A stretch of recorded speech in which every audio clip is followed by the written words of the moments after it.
T20 world cup నుంచి బంగ్లాదేశ్ని బయటకు పంపించారండి. పాకిస్తాన్ మాటలు నమ్మి ఏదో ఇండియా మీద ఏదో ప్రెజర్ తెచ్చి మేమేందో నిరూపించుకుందామని బంగ్లాదేశ్ ఏం చేసిందంటే, మా ప్లేయర్లకు ఇండియాలో సేఫ్టీ లేదు, టెర్రరిస్ట్ అటాక్లు కావచ్చు, అందుకోసం మా ప్లేయర్లు T20 వరల్డ్ కప్ మ్యాచెస్ ఇండియాలో కాకుండా శ్రీలంకలో ఆడతాం మేము అని చెప్పి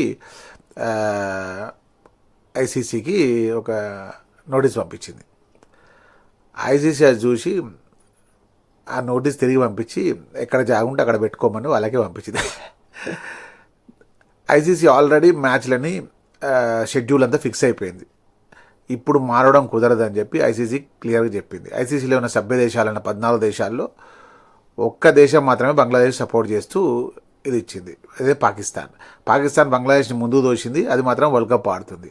ఈ కుట్రను బంగ్లాదేశ్ అర్థం చేసుకోని మూర్ఖులు, ఈ ఇస్లామిక్ మూర్ఖులు పాకిస్తాన్ ట్రాప్లో పడి సంకన ఆగించుకున్నారు. ఇప్పుడు బంగ్లాదేశ్ క్రికెట్ భవిష్యత్తే అంధకారంలో పడ్డది. 34 మిలియన్లు వాళ్ళకు డాలర్ల లాస్ ఇప్పుడు ఈ వరల్డ్ కప్లో ఆడకపోవడం వల్ల. అర్థమైందా?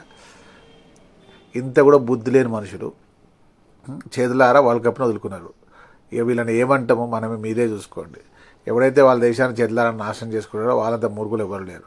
పాకిస్తాన్ మాత్రం బంగ్లాదేశ్ని బయటకు నూకి వాళ్ళు మాత్రం మంచిగా వరల్డ్ కప్ ఆడడానికి రెడీ అయిపోయారు. ఇది సంగతి. జై హింద్.